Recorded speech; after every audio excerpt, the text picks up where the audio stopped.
everybody, it's Lady Bitterness. Thank you for coming back to my channel, Lady Bitterness Astrology and Tarot.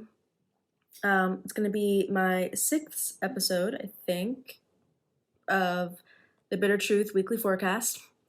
And yeah, thanks for being here. Like I say every time, I am following Western Tropical Astrology, just so that we are on the same page. And yeah, this is just a weekly forecast where I'm going to talk about my own interpretations of the current planetary alignments, and how I interpret them, what I think, how I think we can make use of them, the energies, and yes, that's basically it. So this week I want to talk about the days of April 25th through May 1st of 2022. A few things are happening. So we're entering the second week of Taurus season, and right from the get-go, we're going to experience our first solar eclipse this year in Taurus. So I kind of talked about eclipse season beginning last week, and our first eclipse will happen this week. So it's getting real. We're going to have 4 eclipses this year, all in Scorpio and Taurus. Our first one being this solar eclipse in Taurus, which solar eclipses are just new moons, but super powerful new moons. And then 2 weeks after that, to follow up this eclipse, we're going to have a lunar eclipse. Lunar eclipses are just the full moon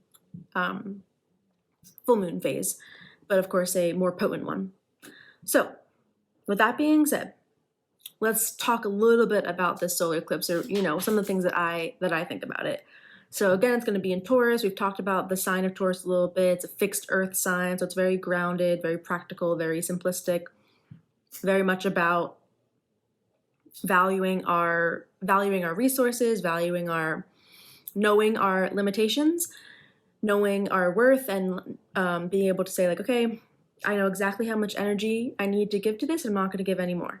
That's very much Taurus. That's a healthy Taurus anyway.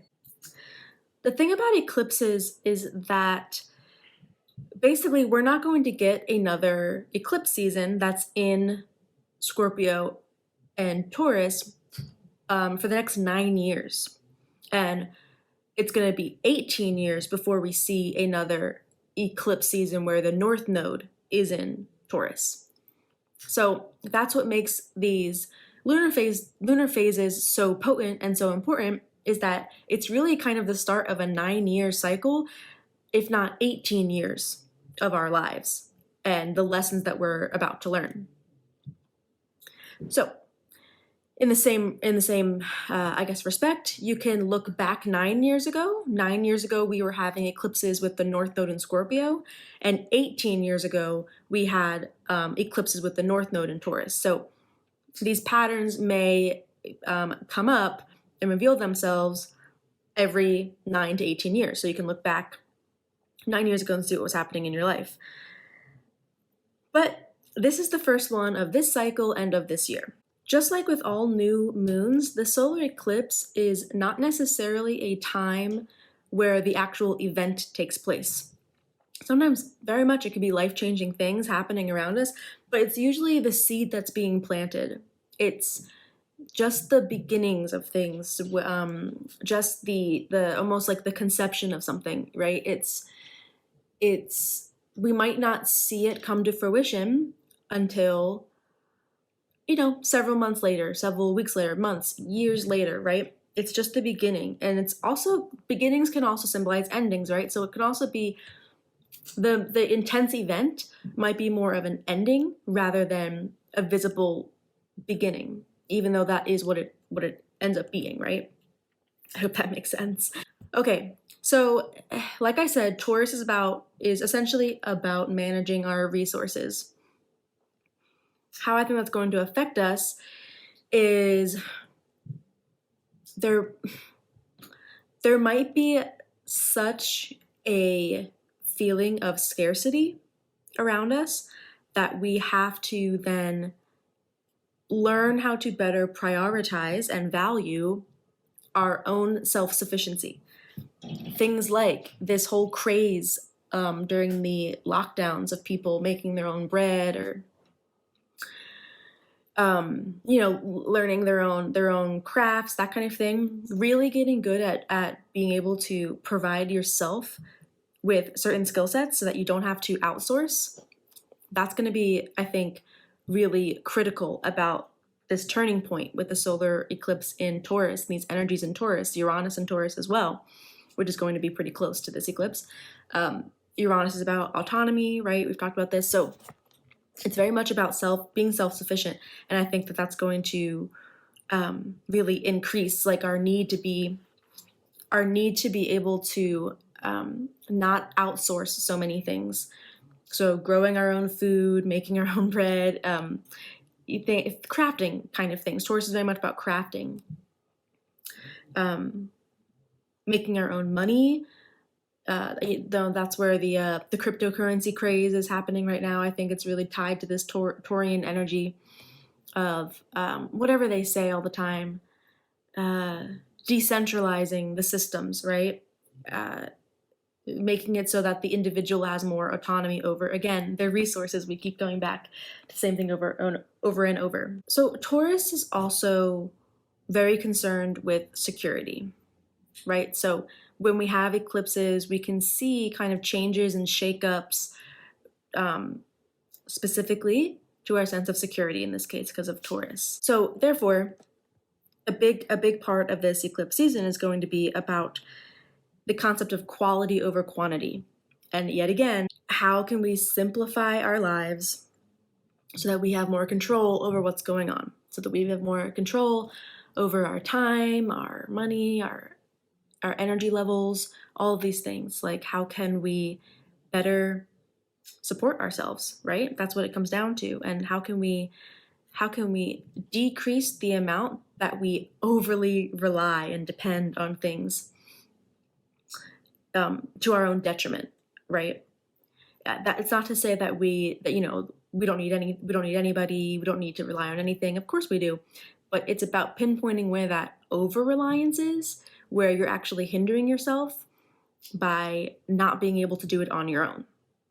The North Node in Taurus and this eclipse is showing us where do we need to take matters into our own hands and make sure that we can do it for ourselves before we ask for help, before we have to rely on something that doesn't necessarily owe us anything, and they or the system or the community or the organization or the business or whatever, they might just stop helping us. They might just stop doing it for us. And then what are we going to do? So this is very much about finding that place in your life and being like, okay, how can I learn to do that thing on my own so that I don't even have to worry about it being taken away from me, and I can do it. I can be completely self-sufficient in that area. That's what we're going to be learning a lot throughout this eclipse year.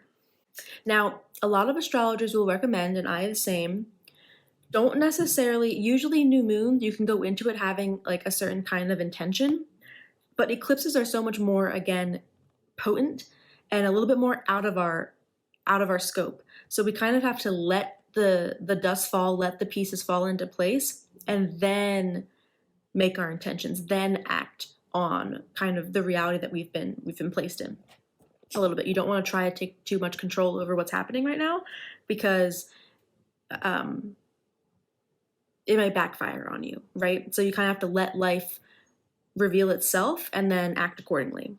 So the solar eclipse is happening right on the very last day of April 30th. So we're finishing off this month with a bang, right? But yeah, it'll be Saturday? The 30th is a Saturday, I think. So yeah, let's move on. So some of the other kind of weekly events, the major themes this week is definitely going to be between the signs of Pisces and Taurus. That's what we have been dealing with for quite a while, but there's a mix of planets in both of these signs right now that are just like making a consistent sextile to each other. So it's kind of a big theme. Basically, a sextile is it's kind of an energizing aspect, right? Like it's between two signs that share like the same charge. So Pisces and Taurus are both considered receptive charges. They're inward signs. They go inward. They're introspective, right? And then Pisces is water, Taurus is earth. They really get along, again, because of this receptive similarity. So when we have a sextile between planets, it's like, I see sextiles as like your best friend. Like, this person is your best friend, but they're the best friend that's always trying to push you to grow. That's always trying to push you to, move out of your comfort zone, move into like new territory and like improve yourself, right? They're like on your side, supporting you, ready for you to go. That's a little bit different than the trine. I see the trine aspect as being your best friend, but kind of your best friend that indulges you. That's like, ooh, we should just like do this forever. Like, there's no need to change. There's no need to do anything. Let's just do this forever, right? That's kind of more the trine best friend. The sextile best friend is like, no, I totally like, let's do this together. Let's like get on this, I don't know, this motorcycle and fly into the horizon, whatever. Like, I think you get the point of what I'm trying to say. So Pisces and Taurus, they are each other's cheerleaders. They're supporting each other, right? However, like I said, they're both introspective. These signs are both wanting to go inward and create a sense of calmness and peace on the inside, a feeling of just being okay. Even though they can support each other, they're kind of supporting each other in having a healthy connection to relaxation and kind of relief almost. So this week, I would recommend trying to find a place, a space, and a time to have just like some quiet relief within you, where you don't have to focus on the distractions and the noise and the chaos of what's going on outside of you, and you can just be completely with yourself and quiet. These two signs, when they get together, are very, very good at tuning out harmful, toxic, overwhelming stimulus, right? It's very much about staying grounded, Taurus, and staying calm, Pisces. It's very much about finding relief in the simplicity of life. Pisces, Taurus, Pisces, Taurus. It's going to be a common theme for at least the next couple of weeks. We might be wrapping it up soon, but that's how it's been for the last couple of weeks. It's very much about taking things slow, not rushing ourselves. Taurus nor Pisces likes to be rushed. Do not rush them. We don't need to rush ourselves. Where are we going? Truly. Like, after all is said and done, after everything that we've been through the last couple of years, where are we going?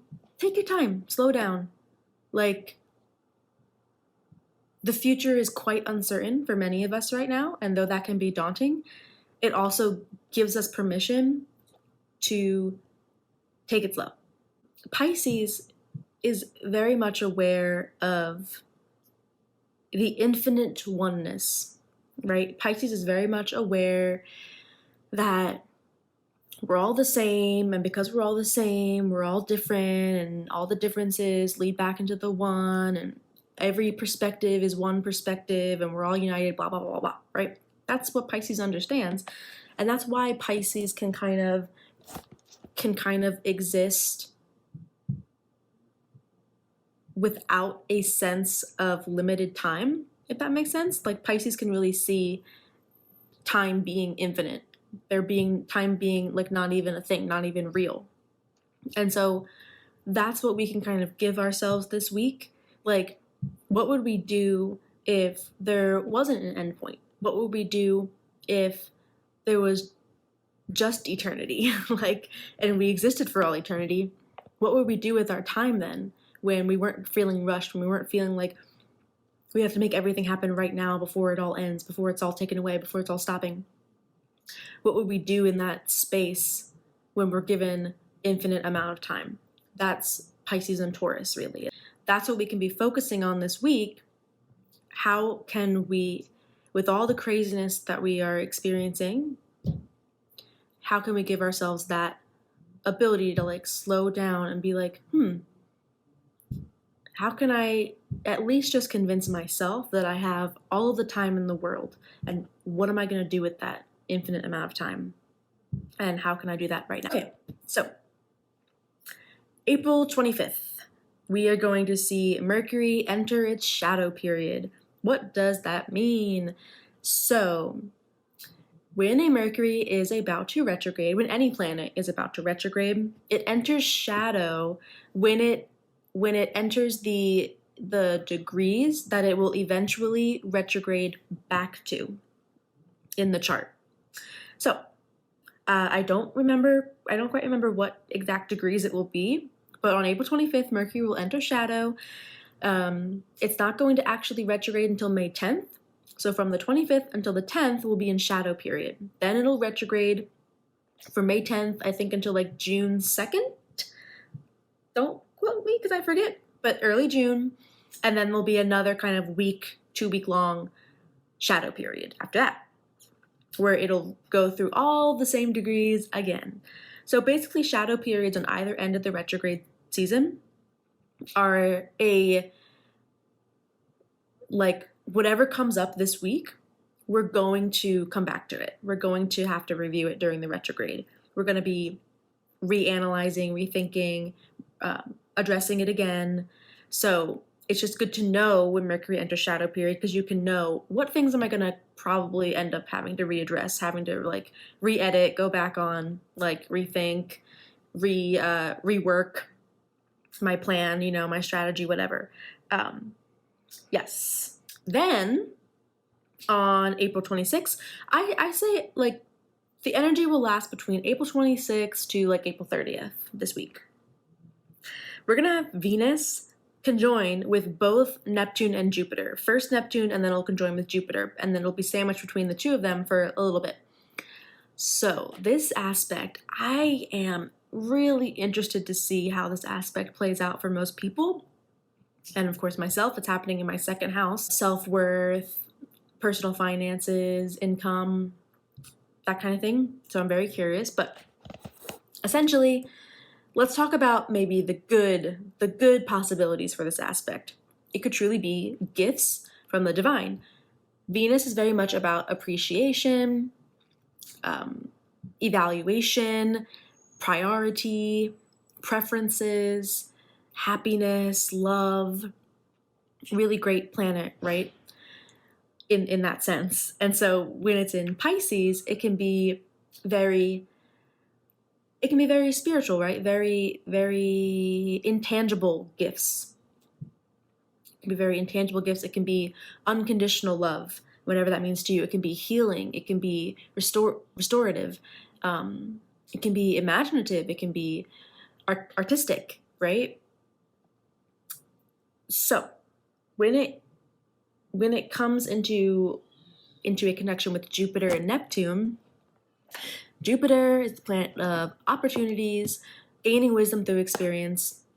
Neptune is the planet of spirituality and imagination and hope. Well, Jupiter is hope, Neptune is trust, if that makes sense. So Venus also rules over, again, like love. So it definitely rules over our relationships. This could be faded connections with people, beautiful feelings of finally being understood, being seen, being heard, being held can totally happen, right? Pisces is a very compassionate sign, and Venus can start to really appreciate empathy and appreciate and value empathy and compassion for self and others, right? So it can be a very healing aspect that happens. We can also be finding more beauty in silence, more appreciation for those quiet times, the times of solitude, the times of being alone but not lonely. Having that sense of trust in your inner world, when everything else around you is going crazy, right? We've been talking about these themes for a while because they're lessons that we have to learn over time. So if I sound repetitive, I'm sorry, but that's just the nature of astrology. You kind of go through the same motions over and over again until you finally get it. So that's what we're experiencing right now. So yet again, with all this Pisces energy, we're very much aware of almost like an open-ended amount of chaos. So when there isn't a certain destination or a clear objective or a clear finish line, it can be easy to fall into a state of panic, right? Into a state of anxiety. That can happen with Pisces. But what Venus is going to help us out with is, again, bringing a level of appreciation for the uncertainty and being able to value that uncertainty and see that, oh, because there's no rules anymore, that leaves everything up to my imagination. That means that I can plant the seeds and see how they grow. I can create as I go, because there's nothing left to block my path, really. It's all chaos. There's no rules. Everything is up in the air. And Venus is going to help us really value that, appreciate that, love that, and like almost honor it. Almost honor the messiness that is happening right now, the messiness that is us, and what we can do with it. How we can come together. You know, it's a very unconditionally loving kind of energy. Very accepting, very tolerant, right? And so we can maybe expect to appreciate those things more, ideally. So there's also a sense that we really need to make space. Like, we really need to just make the room for the unexplainable, for the impossible, and just kind of let ourselves soak it in, right? I think that too much rigidity, too much sternness, too much control on if we try to do that, we're not going to get the most out of this transit. We're not going to fully learn how to appreciate, again, our inner world, our sense of calm, our sense of peace. We're going to be in hysterics trying to control what cannot be controlled right now. And that's going to harm us in the end. And so again, this aspect with Venus conjoining Jupiter and Neptune, it is very much about surrender. And I don't mean to say that just means that you have to be totally okay with everything that's happening right now and just like stop the fight, right? That's not at all what I mean. Surrendering is more about, in this circumstance to me, it's just about understanding that, just accepting that sometimes you as an individual, like, your fight isn't going to be enough, and that's not on you. You don't have to feel guilty or ashamed that you're not putting in like enough fight. Like, sometimes the chaos is way bigger than our individual will to do something. And it's about being able to be compassionate to ourselves and other people during that time, and kind of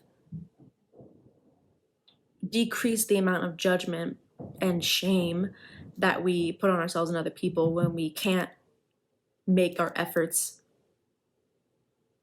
lead somewhere, where we can't get the results that we want. Surrender is very much about understanding sometimes it's really not on you. Sometimes something is just truly out of your scope, and you have to give it some time before your efforts will actually help you move forward. And so that's what this aspect can kind of be helping us deal with. Moving on the 29th, April 29th, Mercury is actually going to enter Gemini. So when Mercury enters Gemini, it's going to go from a fixed earth sign to a mutable air sign. It's going to breathe a little bit. Mercury in Gemini, that is the sign that it rules. It's a very natural placement for it. It knows its way around Gemini. It's very comfortable there.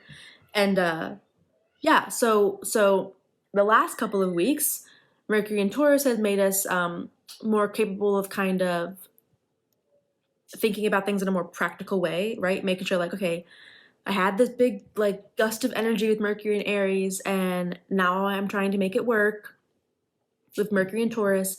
With Mercury in Gemini, we're going to be more curious, more alert, and more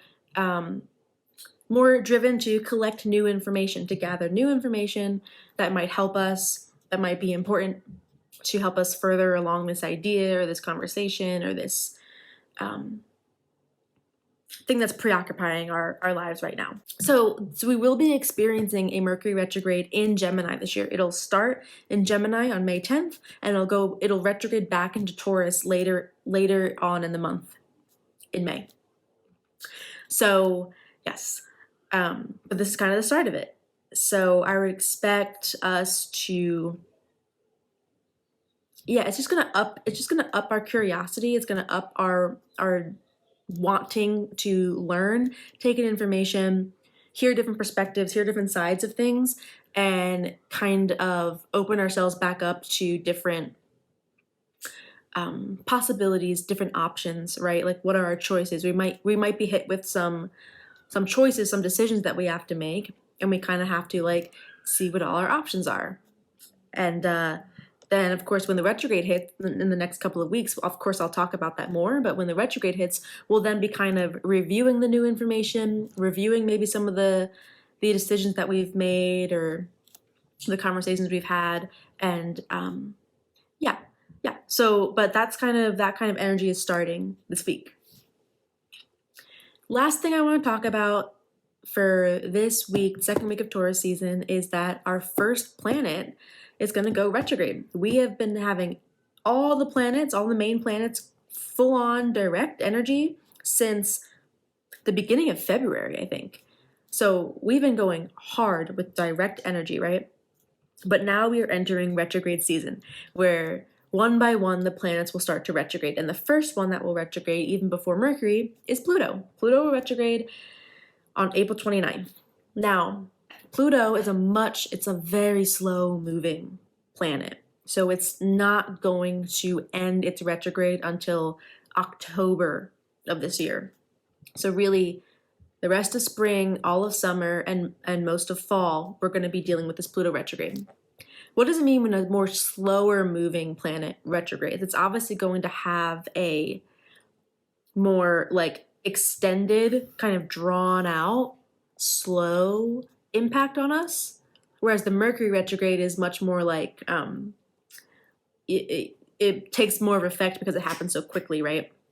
Pluto retrograde is going to be more drawn out, more long. We may not see its effects until afterwards, right? So every retrograde period, it's a time of review, it's a time of reflection on, basically you're reflecting on all of the things that happened during the last direct period. So all the things that have happened during Pluto's direct period, we're now going to be reflecting on and reviewing during this retrograde period. What's Pluto? Pluto is the planet, I think, of true self-awareness and harsh truths about human behavior. So it's very much getting in touch with our toxic behaviors, our triggers, and being able to be in control of it's about being able to be in control of our compulsions. It's about knowing the potential of our impact on other people or another situation and being very aware and in control of that impact.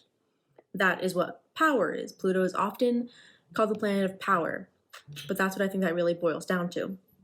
So when we have a retrograde, we're very much going to be reflecting and reviewing on our sense of our own power, our sense of our own awareness of the impact we have on our environment and how in control of that we are or are not. So therefore, the retrograde period is about reflecting on power struggles we've been having, emotional turmoil, dark emotions, uncomfortable emotions that we may or may not have been dealing with. We're going to be reviewing and reflecting on those. And truly, any harsh truths that have come to the surface, we're going to kind of take a period of time from now until October to really work on those things internally.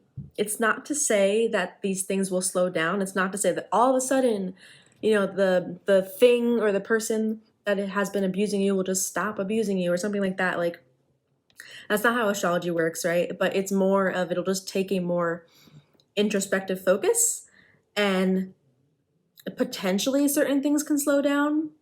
Like it can feel like things are not happening to you as much, and it'll be a period where you can more reflect on it, right? And kind of let it sink in and process it. It's definitely a time where we can kind of give ourselves the space to properly grieve and heal and almost like strengthen our resolve when it comes to dealing with those more difficult aspects of life, the parts of life that really kind of like tear you apart, and then you have to like rebuild from there. So the retrograde period gives us that time to better go there with ourselves. It can be a therapeutic time, but of course that can also be very taxing. It can be very hard on our emotions and on our emotional state, but in the end it's useful, right? So I would watch out for that. That's going to begin this week, and that really that's where I'm going to leave off. That's all I have to say for this week. Again, thank you for being here. Thank you for listening to me ramble. Yeah, this has been another episode of the Bitter Truth Weekly Forecast. I hope you have a good one. And if you'd like to know more about me or the readings that I offer, you can go to my website, theladybitternessastrology.com. And thank you so much, and I will see you next week. Bye.